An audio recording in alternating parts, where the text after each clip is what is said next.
Welcome, everyone. I'm Dick Deming. I'm Medical Director of Mercy One Cancer Center and founder of Above and Beyond Cancer. Welcome to our Cancer Education Series. It's brought to you in part from a grant from the Iowa Cancer Consortium. Tonight, my guest is Lucas Nelson. Welcome, Lucas. Thank you for having me.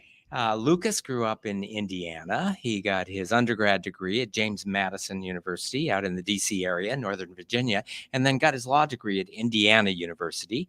And Lucas is the group president for Bud and Mary's, which is our medical marijuana company that provides services and products here in Iowa and in other states. And I invited Lucas to be with us because medical marijuana products, CBD and THC, and we'll learn all about that, can be very helpful in helping cancer patients manage symptoms due to cancer or also help manage side effects related to cancer treatments. So welcome. Thank you. Thank you. Looking forward to it. So tell us a little bit of the history of Bud and Mary's as a company, and maybe start off by, do you like the term medical marijuana or medical cannabis? Do you have a preference for how we which phrase we use? You know, we've tended to refer to it as cannabis only because here in this state, you know, a little bit of stigma, a little bit of history, a little bit of bumps in the road to even get to the place where we're at today. For one reason or another, cannabis has sounded a little bit, I don't know, easier on the ear, which is kind of nutty, right? I mean, at the end of the day, who cares what it's called? What we do care about is what it does for people, whether or not it can help. And that's kind of has been our pitch throughout getting this program established and then helping to try to grow it. That, hey, this works for people. It is an option for people. It's not going to solve every single problem out there, but let's try to make it something that people can have in the toolbox as one of their options. So, you know, when you look back on what's happened here in Iowa, there originally was a program that allowed for possession of CBD. Didn't help you much because you couldn't buy it in the state. But in 2017, that law changed. It set up a scheme to allow for manufacturing and sale within the state. And that's when MedFarm Iowa, which was a previous name of our company, now Bud and Mary's, was formed. And we were formed strictly to look at that application for a manufacturing license, ultimately try to win that application, which we were successful in doing, and getting set up so that we could cultivate, extract, process, formulate products right here in the state. Fast forward to now, and we've been able to do that successfully for several years. We were also fortunate enough to win a couple of the dispensary licenses here in the state, which is where Iowans can go and buy the products. There's not enough of those throughout Iowa yet, but there's at least some. And again, you know, looking back on where we had come from, it's a long way from, you know, allowing possession of something that you couldn't actually get within the state and you had to break the law to get. At least we're in a place where this can be manufactured here, this can be bought here, this can be possessed and used here, and hopefully along the way have helped, you know, thousands of Iowans with some of the things they're facing. And then over the last few years, have you expanded into other states? We have. Our owner, who's my uncle, and then one of the things we do highlight is that this is a family company, family of Iowans, and something that we hope brings a little bit of stability to this state and to the industry and that sort of thing, you know, from our company's perspective. He'd been invested in a company out in Colorado. We've since brought that entire company under our wing. And in 21, we started off on a project to expand into Michigan's market as well. And so we've entered that market. We'll be producing officially in about September of this year. It's a long process up there, but that does make us now a 3-state operator: Colorado, Iowa, and Michigan. And hopefully there's more to come as we continue to grow as a company.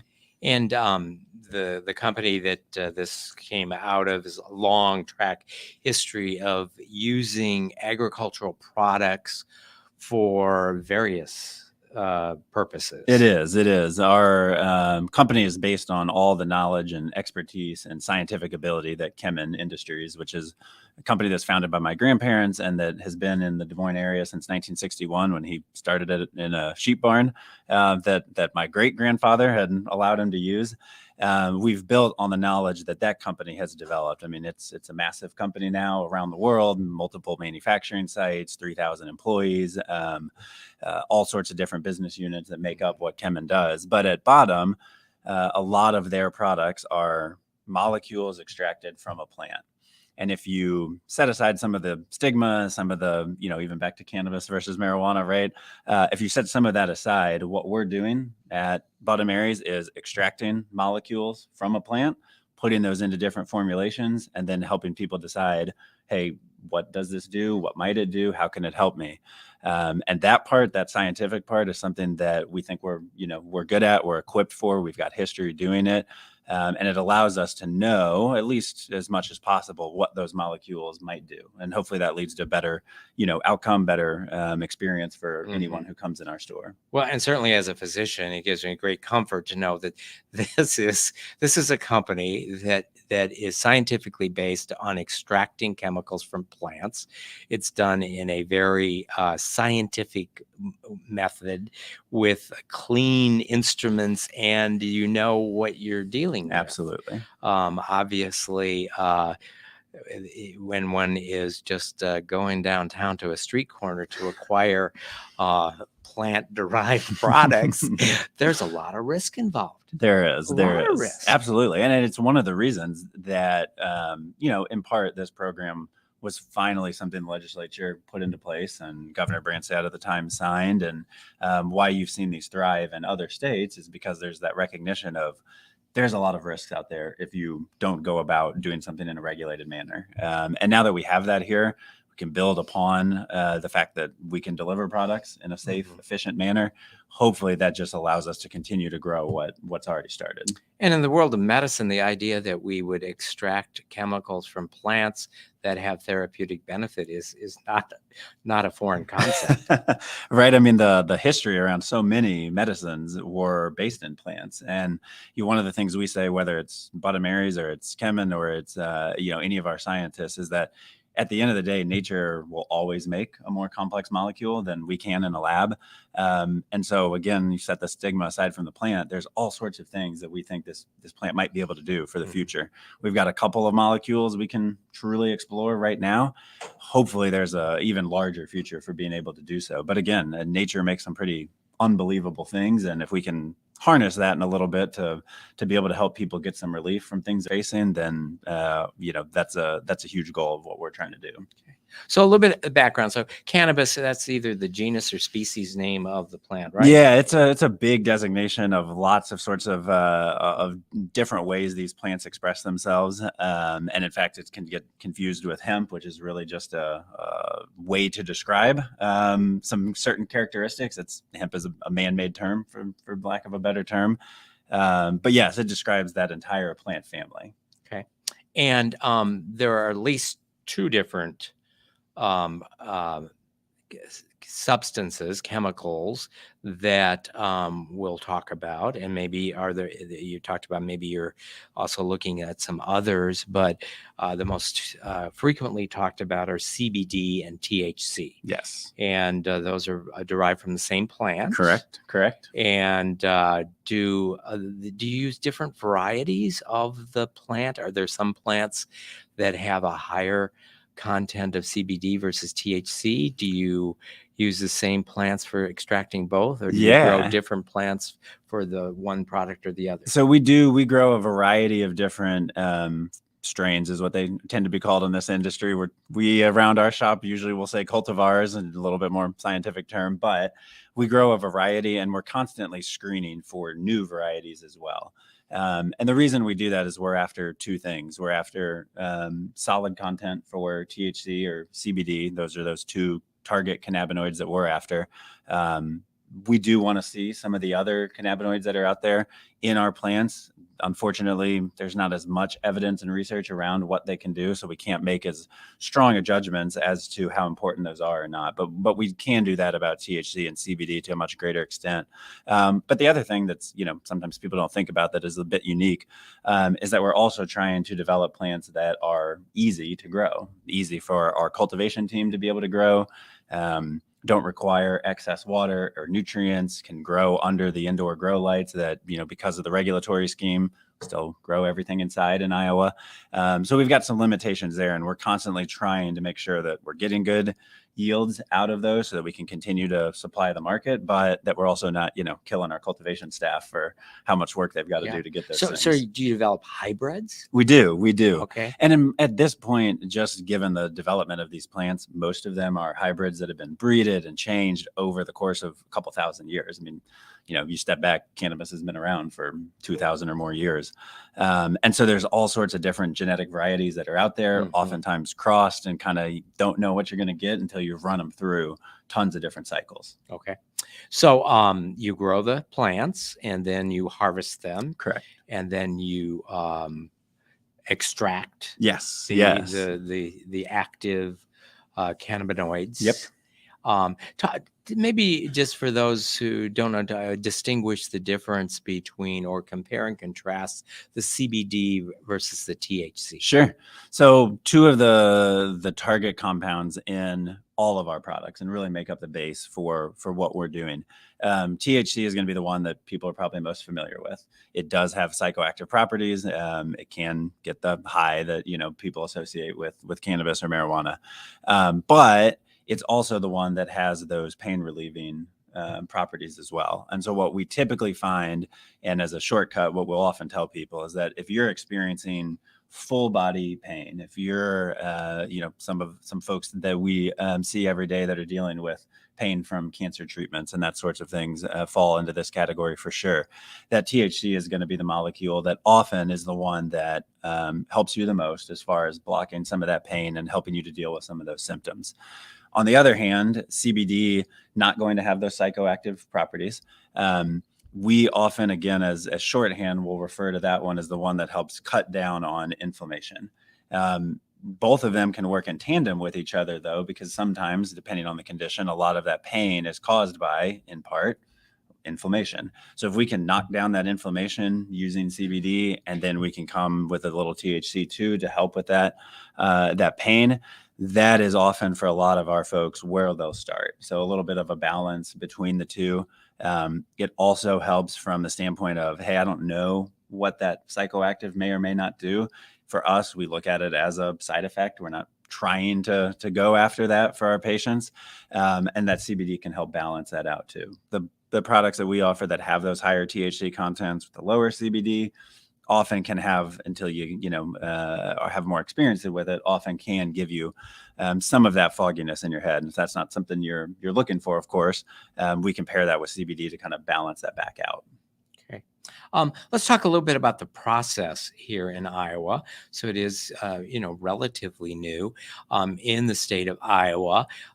Doctors don't actually prescribe the medication, the chemicals. Right. So in the state of Iowa, a doctor certifies that a patient has a condition that the state of Iowa, the legislature, has passed in a law saying this is a condition that allows someone in Iowa to have access to these products.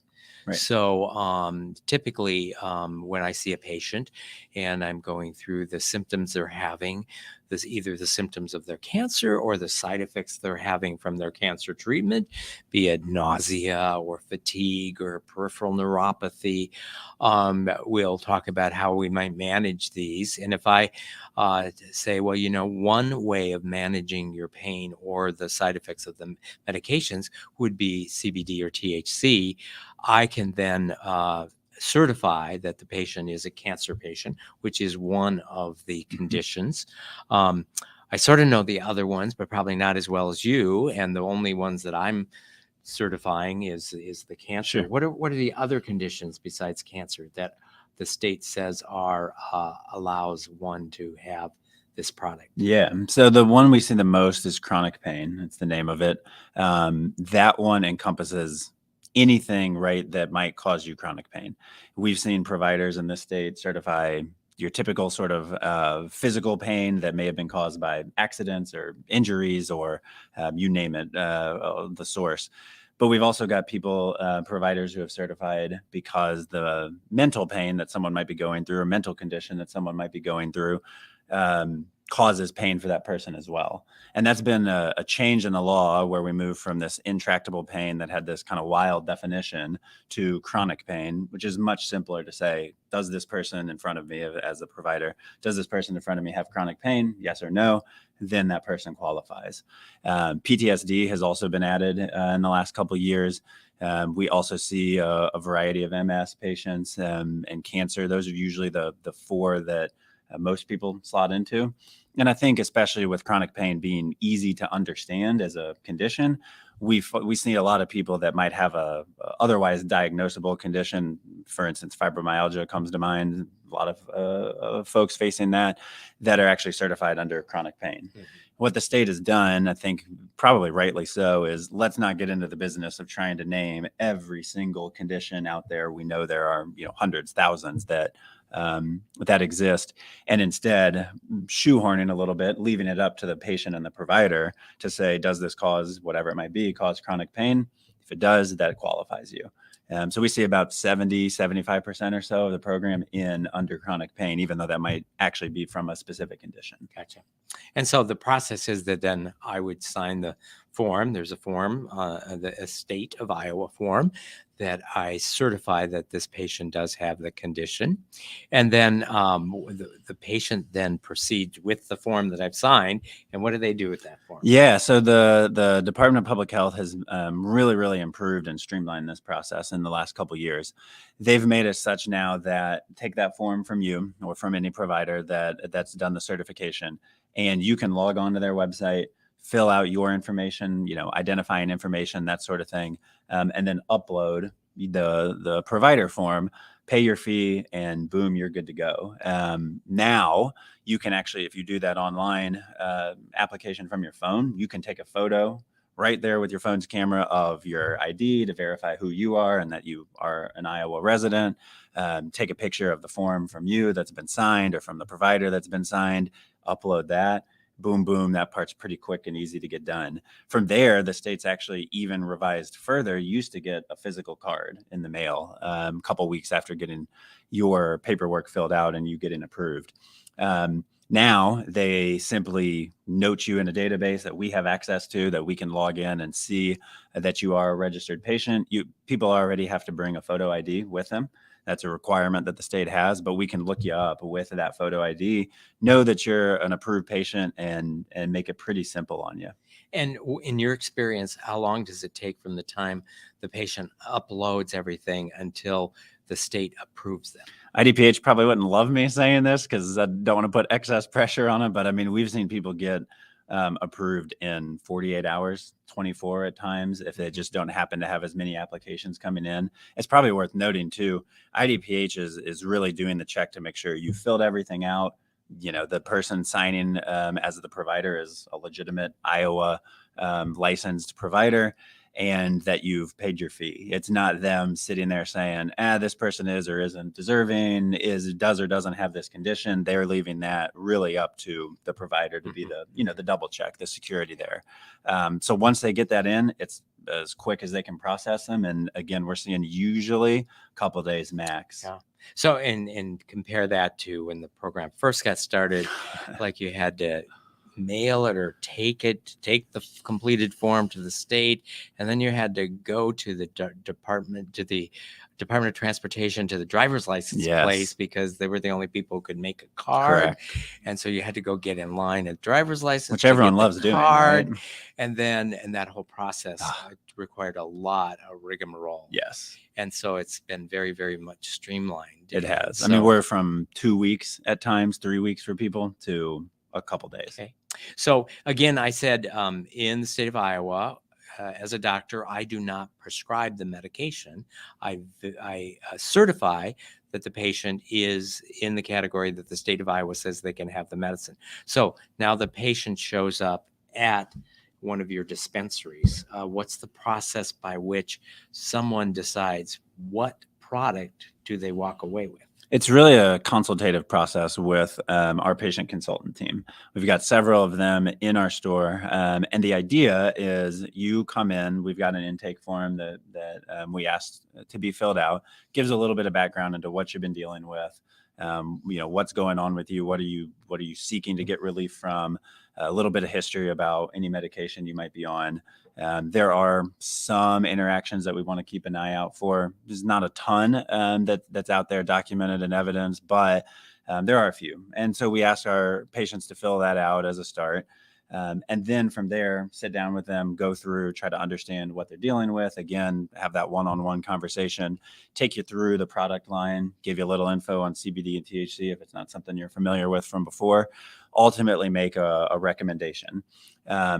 The other thing we do is that we can lead you through kind of, hey, here's a ideal for what we know and what we've seen dosing scheme. May or may not work. This can be a bit of a trial for people, starting at a lower dose, often building up to something that might be a little bit more until we find that place where getting the relief, not having any sort of side effect from it, and then really staying at that kind of maintenance dose from there. But that can take you a couple days. So as you're discerning what symptoms they have and which combination of THC or CBD, what's the ratio? So I think of it in terms of some of the symptoms that I think this may address. Obviously, you mentioned pain. I also think of nausea, which may be, a side effect of treatment they're receiving as opposed to a symptom of their cancer. I think of fatigue. I think of insomnia. I think of perhaps anxiety. What are some other symptoms that you think either THC or CBD are would be helpful for? You've really hit some of the main ones. I think I've even been surprised or have come to learn more about just how many people deal with insomnia and how that can affect you throughout the entire day for weeks on end when you're not getting a good night's rest. THC is the molecule we'll typically recommend for sleep. We've got it in tablet form, for instance, that can kind of kick in and work a little slowly through you while you're sleeping to kind of keep you awake. Usually that we're talking about up to 6-hour duration for a lot of people with that tablet, which is more than some of these folks that were able to get solid, straight, without waking up sleep before. CBD has a lot of those, those anti-inflammatory properties that we've seen have also helped with people's anxiety. It's been one that you can pair with, some of the other molecules that we offer to kind of bring that anxiety down in a way that maybe patients haven't been able to find before. What about nausea? Is that more a CBD or a THC? It's usually a little bit balanced or towards the THC side. I guess I wouldn't say we've had a ton of people come back and give us sort of in-depth experience with how that's helped them as much as we hear about it on pain and sleep and anxiety and even seizures, which you didn't mention before. But again, what we'll do for most people, almost regardless, unless they've got experience, maybe in a different state, lived somewhere else and had access to these products before. It's why we'll so often focus on, hey, what about this balanced mixture to get you a little bit of both? Start you there. We can always go more CBD. We can always go more THC. We can always do both as far as getting you more THC at night and a balanced mixture during the day. But that's why those formulations can tend to be pretty powerful for a lot of people. So your patient consultant would meet with them, as you mentioned, go over what the other medicines they're on, but also what are the symptoms that they're experiencing that they would hope to have relieved. And then maybe next describe what are the various versions, routes of administration, as we would say, different ways of taking CBD or THC. And then what are the various uh, um, ratios of CBD and THC that you would have? Yeah. So our product types, we've got inhaled versions, we've got tablets, tinctures, so the oil dropper, and creams. In this state, one of the most common methods that we all are aware of with this plant is smoking it. The state doesn't allow for that. And the state also doesn't allow for edibles, which really, I mean, a tablet is an edible. The tincture is edible. The difference becomes you're not going to find typical gummies that you're going to see in other places with some of the, sugar or some of the flavor to it. But the tablet, the edibles, I mean, they work the same once they're in your system. Those are the product categories that we have. We've got a variety of formulations, some ratioed, some not within each of those. So you'll see product line we have that is higher CBD, low THC. We've got a balance mixture that I mentioned, and then we've got a 1 part CBD to 20 part THC. Within those ratios, then, depending on the product type, for instance, thinking about something like a tablet, we've got different milligram doses of the actives. So maybe we're, in our 1 to 20, we've got 5 milligrams of THC, all the way up to 20 milligrams of THC. So for easy math, the 1 to 20s, you're going to get 20 milligrams of THC and 1 of CBD. Lots of different things we can do with those products. And we're actually starting to score them as well so that you'd be able to take even half doses there.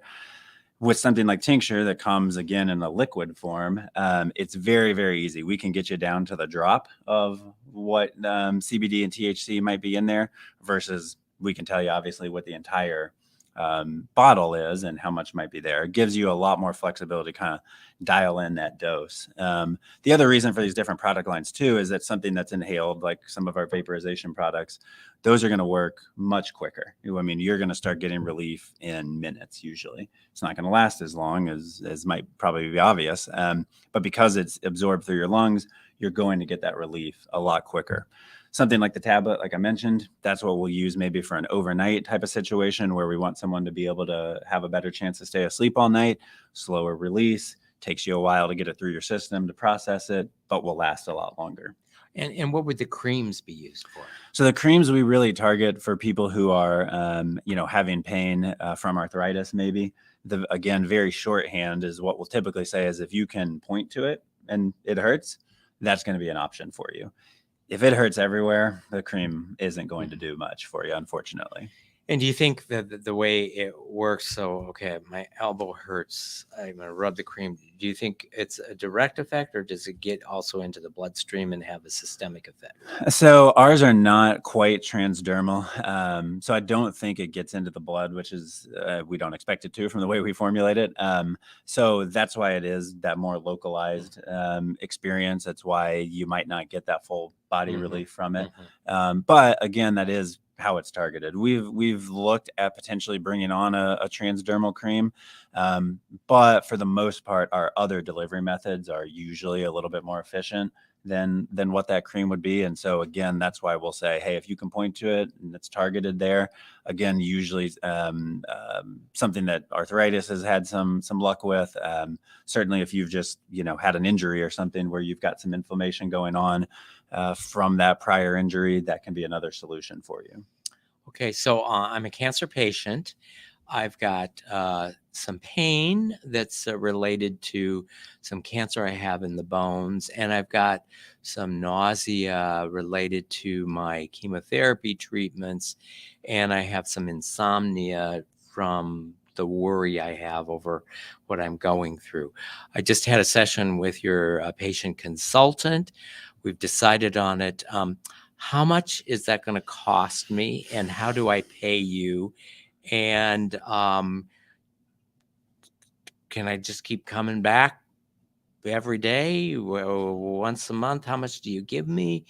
Maybe some averages for how much a average patient spends when they come to you. I assume it's not covered by insurance. It is not. It is not, which I know stings. And it's really, I mean, you can, and in fact, we'll talk about it with payment method, tie it right back to the fact that at the federal level, this is still illegal.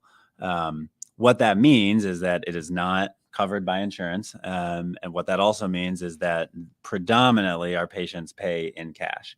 We do have a debit card solution that we've been able to provide.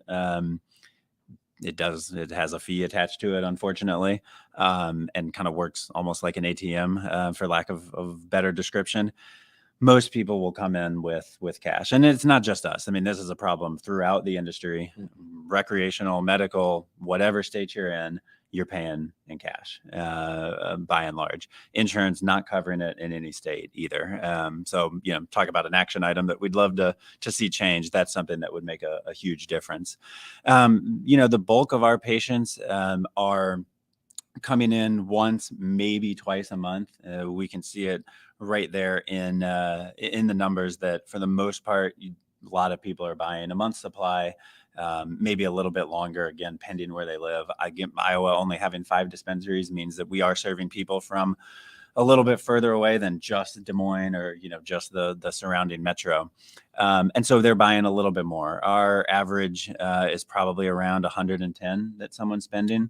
It could, now again, it's very, very dose dependent. That could last you a couple days. That could last you 60 days. Really depends on how much your particular condition might need. I'd say average that 110 is probably getting people around a 25 to 30 day supply, but it does have some variation in there again. So $100. Do you probably can't do mail order? We cannot. No, So I'd love to be able to. Live to. 100 miles away. If you can't call up and say, just refill my order. Yeah, just put it in the drop it with UPS or drop it with USPS. No, But I think there is an option where a family member can be certified to pick up come to the dispensary and get the product for their family member. Yeah, the term in Iowa is primary caregiver, which I know has some medical parlay too, but that's what the law calls it, and that's what it is. So but it does allow you, to buy on the patient's behalf. And you asked a question about maximum. This state has they measured in THC, so it's got a 4.5 gram THC limit over a 90-day period. Don't worry about doing the math. We do that for you. It's very, very simple. Every product has a value, goes into your account. Very easy to track, tell you how much you got. The other thing that the state did set up and that does exist is a waiver program. 4.5 grams is more than enough for some people. That is also not nearly enough for others. And so you can, with your provider, pick a different number, provider signs off on it, and you can have that limit increase. So we have people that are, 5, 6, 7, 8 grams. Over that 90-day period. We have some that are, 25 grams, and some of our tougher conditions that people are facing, maybe more severe than others. And we'll see those limits increased. The other time we'll see it as increased is maybe I just live further away and I want that flexibility to be able to buy regardless, and maybe not have to worry about making, more return trips. And Lucas, I would assume that because of the way with the federal law that anything sold in Iowa is manufactured here. Correct. It's grown here, extracted here, stays within the boundaries of the state. You mentioned Colorado and Michigan. So would your company in those also have to everything be within the confines of the boundaries? So you have to grow the product, extract the product, and so you have to create the extraction facilities in each state. It's really inefficient, honestly. You look at it as from a business perspective, or even from the patient standpoint, right? Unfortunately, for us to be in these 3 states, it means we have 3 cultivation facilities, and it means we have 3 extractors. Would any other business need to do that? Not necessarily. And 3 different, making of the pills and all exactly. The products. So Colorado obviously has very different laws and allows for recreational. Is your company in Colorado also involved in recreational? It is. We're recreational and medical in that state. The thing that's happening as you look in some of these more developed markets is that by and large, the products themselves are not different between a recreational side of the dispensary versus the medical side. There's a few little product differences. For instance, you can usually get larger total milligram sizes on the medical side, but the tax scheme is much, much different. For instance, in Colorado, you're going to pay a state tax, you're going to pay a local tax, you're going to pay a cannabis tax, basically, on the rec side. You're going to be able to just pay sales tax on the med side. And so in those states, it's kind of a balance of how much might I be purchasing? What is the point of what I'm trying to do? But we see constantly that we're serving people who are after the medical bend, just don't want to go through the process to get into the med program. It's not worth it for them on that tax savings to, go have a doctor visit, et cetera. So they'll come and buy on the recreational side, a little less hoops to jump through, but the exact same products are offered. So you don't have competition in Iowa, do you, in terms of the manufacturer of the product? Not quite yet. It is coming. Iowa allows for 2. We used to have one. They shut down and left the state. A new one's been licensed. A couple bumps in the road getting online, but we do expect them to be online here soon. Okay. I expect you have lots of competition in Colorado. Tons. Yes. It is probably maybe with California, the most competitive market in the country. Okay. What about Michigan? Michigan is a bit new. It started in 2008, 2009 with a caregiver program, which allowed caregivers, designated caregivers, to grow for people who would qualify. Now there's a pretty booming industry on the med side that grew out of that. The recreational side opened at the end of 2019. And Michigan is actually one of those that's a bit on the forefront of saying, gosh, this scheme of med versus rec, because the products are the same, doesn't really make any sense. And all we're doing is adding extra cost to all of this by having 2 separate regulatory schemes and sets of inspectors on the med, sets of inspectors on the rec side. There's at least a discussion there about just combining it into one cannabis program that has to be tracked, has to have these same regulatory hurdles that we got regardless, but all managed as one program, and then really setting up the benefits for those medical, just, within their buying, issue them a card, that type of thing, and move forward there. It's a newer market, but quickly, it's one of the 5 largest markets in the country. I think in part because of the population. Michigan's a big state, but also I'm certain we're drawing, or the state is drawing, some people from around some of the other Midwestern states that don't have programs at all. Okay. What would you think would be a way of improving the medical program in Iowa? What are some things that could make it more beneficial, or easier? Plenty. We're in a good place. We certainly are. I don't want to make it sound like Iowa has not improved. It absolutely has. We definitely have more room to go. Our prices are still high in this state compared to some more mature states. We're under Illinois' prices now, and that's good. That's a start. It's a place in the right direction. There's not enough dispensaries, 5 across the state. That is ludicrous. There could be 5 in the metro area. When you say the prices are high, can't you lower your prices? We can. We did at the beginning of this year, which was a huge step, I think, for our patients. And it was a bit it's not like it's mandated. It's not like it's not sets the price. That's true. The nature of our program being as small as it is, it's hard to. It is to break even. It is for sure. We've got one testing lab, for instance. That is an expensive process. I get it. I understand that from their perspective. Those prices are some of the state has a test. The state. So correct. You have to submit the product for the state to test, and you have to pay them to do the test. Correct. For that privilege. Those are some of the highest costs of any laboratory in the country in this space. Oh, okay. So that part's adding a lot to it. There is a decent amount of overhead for the amount of regulation that this state has. I get it from where it started. I think there were some benefits to that. You look in some other states and see the way they've evolved. They have pared some of those things back. The more we're able to do that and really do more both verification at the beginning of who the licensees like us actually are, and then maybe some more routine verification throughout a licensee's operation can help with some of the otherwise the large burdens. Then and again, having more dispensaries would make a huge difference. I do want to bring the conversation back to symptoms and management and open up to questions. But I have one other question. This is more of a technical. So right now, you're the only folks that are licensed to make CBD and THC and to sell it. Why are there stores all over the place that you walk by with signs in their windows saying, come here to buy your CBD? Buy CBD, exactly. Well, what's that all about? So that is a new sets of laws that have been passed over the last 2 years, 3 maybe legislative sessions, that has allowed for in-state production of hemp. One of the things that makes it a hemp plant is that it has very, very low THC, but can have any of the other cannabinoids, including CBD, which is the most common. So here in Iowa and across the country, CBD is a legal substance. There's no restrictions around it other than what a state might place. It can cross state lines, that molecule itself.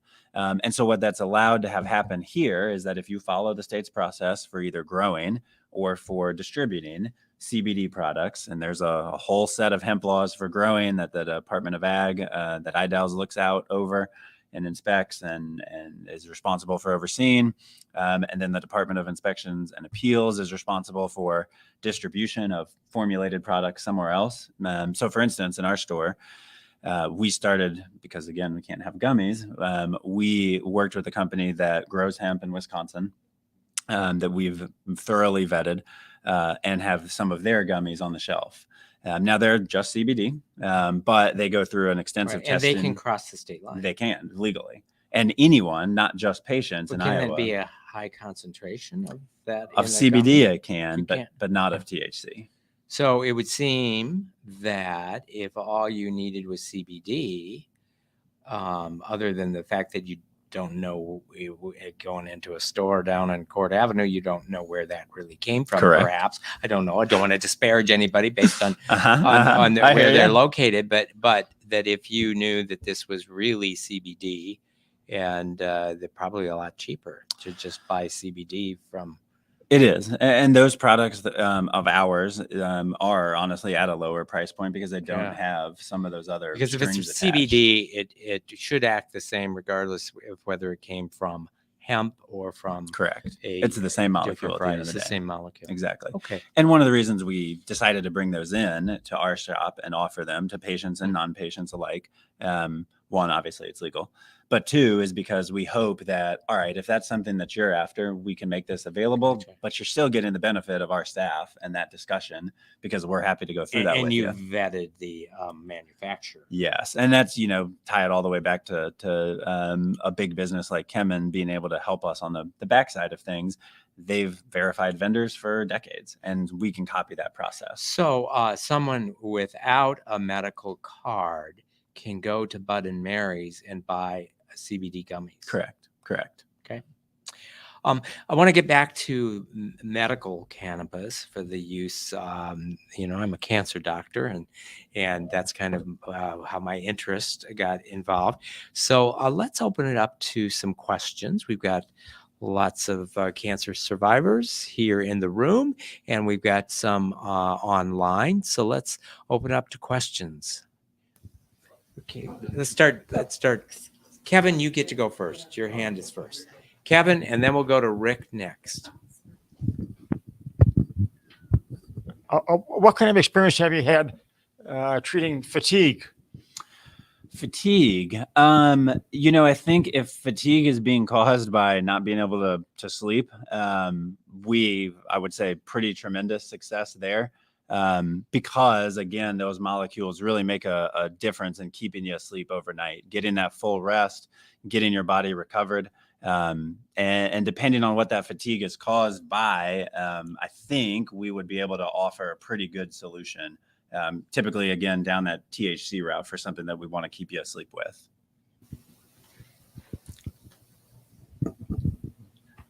That was your question. I actually have two questions. Sure.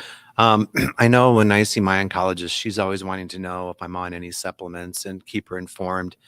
Are there any, and I don't know if that's because some supplements neutralize the treatments you're on.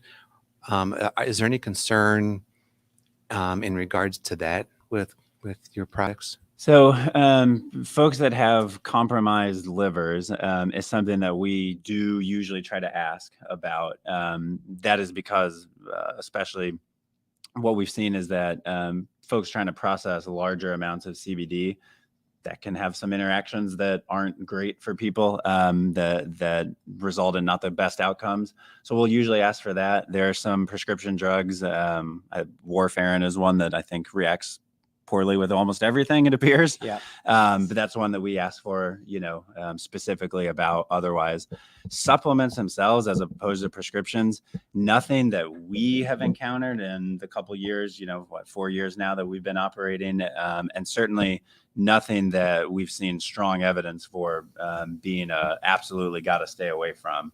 But again, back to how we usually start people, that's why it's so important to kind of get an understanding and then start with those low doses and make sure that there isn't any sort of interaction that we don't want. What about travel with Bud and Mary's projects? Can I pack your products in my backpack when I get on the plane and take them across? I mean, what are some precautions that we need, both even domestically and internationally? Yeah. So around the state, no problem. You're well within your rights. If we're letter of the law says that when you cross into a different space, if you're in the air, you're at least in part in federal airspace. That is not a place where cannabis is allowed. That being said, we've had multiple patients who maybe spend some time in Florida, spend some time in Arizona, travel with their products, never come back to us that they've had any sort of trouble with it. Be smart, I would say, right? We're never going to tell you to do that because it is against the law. But we know that you might need relief in other places. And especially in states that have med only, or if you've been having really good experience with the products that we offer that aren't available in another state, I can understand why some people might want to, find a way to keep that with them regardless of where they go. But letter of the law, you can't leave Iowa and still have the same protection that your Iowa card gives you. So question, other than you get rid of your pain and those sorts of things, is there any concern with becoming addicted to this sort of thing? Because that's what you grow up learning. It can lead to more recreational type drugs. And so do you have any comments around from addiction perspective? Sure. There is a percentage of the folks that will try cannabis, that will use cannabis, that do have that ability to get addicted to it. The number originally that we cited, 7, 8, 9%, somewhere in there, with higher potency cannabis products that have come onto the market across the country, that rate has gone up. It's also more accessible. We also got more people looking at it and studying that.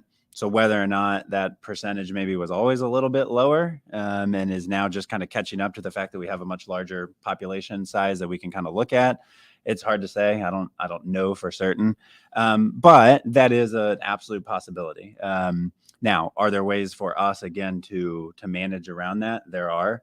Again, I mean, it's probably sound repetitive, but why we start at a lower dose and don't need to go any higher for your dose than what is giving you that relief. That's what we'll constantly counsel you on.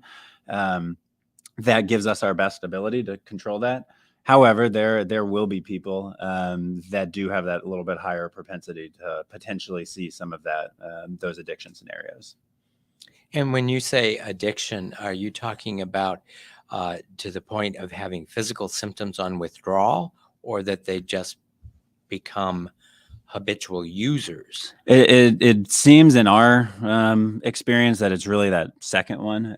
Again, we in our dispensary with, again, a limited population, have not seen those withdrawal for, someone that maybe wasn't able to get into the store or wasn't able to renew their card for some reason. So it's really been kind of that more habitual use. Mm-hmm. But I think this is probably something that over the course of the next, several years, decades, will be able to be studied a little bit more, and maybe we'll be able to get to a better, more definitive answer on that. Okay. Yes. You mentioned vaping. Isn't there a concern that vaping causes cancer? So there's certainly, I mean, there's always going to be risks with inhaling something into your lungs. If any of you remember in 2019, that vaping crisis that certainly was in the news, what not even the bulk, what essentially all of those problems were related to cutting agents that usually in the illicit market, people were using to make the product that they had go further. Things like propylene glycol, things like PEG and some other cutting agents, never, ever meant to be inhaled. But people were doing that. And again, it gets back to why it's important to have a regulated market, and in my opinion, to not allow those to ever hit the market. We use our cannabinoids, of course, and our terpenes as the base for what our vape products are. That being said, there is, again, absolutely a risk. There's no evidence that we've come across that we know that vaping cannabis oil will give someone cancer. We do metals testing. The state requires it. We do metals testing on our hardware, and we make sure, this is one of the important things that we've done in vetting our vendors, that our oil doesn't touch any sort of metal or ceramic pieces within that vaporizing device. That used to not be the case. It used to not be standard in this industry, but it is now really across the country. And it's, again, something that we make sure every single one of our devices does not ever come in contact, which if it did, that's where you have even a more increased risk of some of those volatile chemicals being released into your lungs. So it's not without risks. It's a cost benefit analysis for the patient, for their provider. But we haven't, again, no evidence that vaping those oils will cause that. George. Yeah, we got a comment and a question here from the online viewers. I'm going to go ahead and put the comment up. This is from Jen, and Lucas will like this. Jen says, medical cannabis really helped during my treatment. The staff at the dispensary were so helpful. That's her comment. The question is from Patty, and it's a good one. It says, is there any benefit for breast cancer patients who are on hormone suppressing medications, i.e. hot flashes, insomnia, and night sweats? Interesting. If I'm doing my due diligence, the first thing I'd say, and this goes for any of you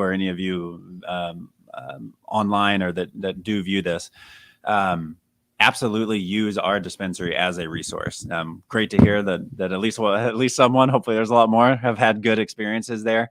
Even if you got questions like that that are very, very specific to your condition, when we're open, people will answer the phone. They're happy to walk through that with you and give you some of their thoughts, even before you consider getting into the program. The easiest one, again, for me to tackle would be that insomnia. And yes, I'd say absolutely.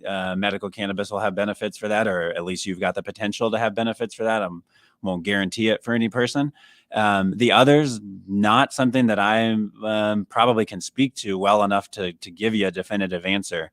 For that one, I'd say absolutely reach out to one of our dispensaries, Sioux City or Windsor Heights. They could give you a more definitive and more certain answer than I could. Yeah, I don't know the answer to that, but I suspect that there have been articles written on, basically their menopausal symptoms, and many different types of drugs have been used to manage the menopausal symptoms of, hot flashes, insomnia, and sometimes emotional lability that can go with it, from antidepressants to anti-seizure medicines. So I will do a little bit of a literature search to see, has there been any evidence using CBD or THC for not just the insomnia, but sort of the vasomotor active things that come along with the anti-estrogen therapy or menopause in general. Sure. Another question. I have peripheral neuropathy. What would you recommend I take a look at? I'm doing the Ole Olson, the ultralight and the stimulation for the nerves. How would you, if I came to you, what would you recommend that I do? I know we have dealt with a number of different neuropathy conditions and folks that have been suffering from that. Again, I'd certainly encourage reaching out to the experts on our team at the dispensary. My bet, my guess is that what I know has been successful for a lot of neuropathy patients that we've had, and I don't, not positive on your specific situation, but it's been at least a kind of medium dose. So maybe thinking of like our 10 milligram tablets of THC, and then that balanced mixture, that 1-to-1 as well, and kind of pairing those throughout your treatment. But for true specifics, I would certainly suggest talk to our team that will be able to, one, has probably seen it before, and two, could get you a more specific, hey, this is what we'd recommend, product, dose, when you're taking it, even those sorts of things. So we've got THC and CBD. Yes. Okay. CPD has no Psychoactive properties. psychoactive Yep, properties. and it's CBD. B as in CBD, boy. excuse me, CDB. Okay. So I've tried that before and it doesn't seem to do any good. Okay. Sure. So naturally, and I've smoked other types of, marijuana, but I haven't done it it's been recreational. It hasn't been to see how well it's going to help me with my neuropathy. So, you have a card or something that I could get a hold of you? You bet. And then from there we could talk. And it sounds to me like I would be talking with somebody else other than would. you. Okay. Yes. Okay. That's where I'd again direct you to our staff at the dispensary, that those are the folks that are the true experts in figuring out what might work for you and your specific situation. So Lucas, what would be like the training or the credentials of one of your patient consultants? So we've got a variety of different backgrounds that have that we've kind of come together for, really for our whole company, for that matter. Patient consultants specifically, usually people that have worked in pharmacy type settings. We've got a couple farm techs on our staff. We've got people who used to work in substance abuse. Has been a nice addition to the team. We've got a pretty thorough training that we go through with our folks. We've got also on our team a couple of different PhDs that part of their job is doing routine literature searching, doing routine review of what is happening in this industry outside of what we're doing as a company. And that's important because it helps us stay up to date with whether it's specific treatments for a specific condition, or it's, hey, here's something that's been starting to been looked at. How might we be able to apply it with the products that we have? And we can transfer that info from those PhDs, right, from that that part of our scientific team over to our dispensary. It's an advantage of being, vertically integrated like we are. So a couple different backgrounds there, hopefully pairing to make the best experience for every patient. Okay. We have time for one more question. Are there any formulations that will help with loss of appetite? Yeah, so one of the original uses for cannabis is around appetite, and so I'd say I'd direct you probably. I think our team would probably say either the vaporization, because again it can come on quicker, and sometimes that tablet it can knock people out a little bit, right? Again, it's one that we recommend for sleep so often for that reason. But THC is the molecule that is known to kind of help with that appetite. So that's one that I'd say absolutely we can assist with. Yes.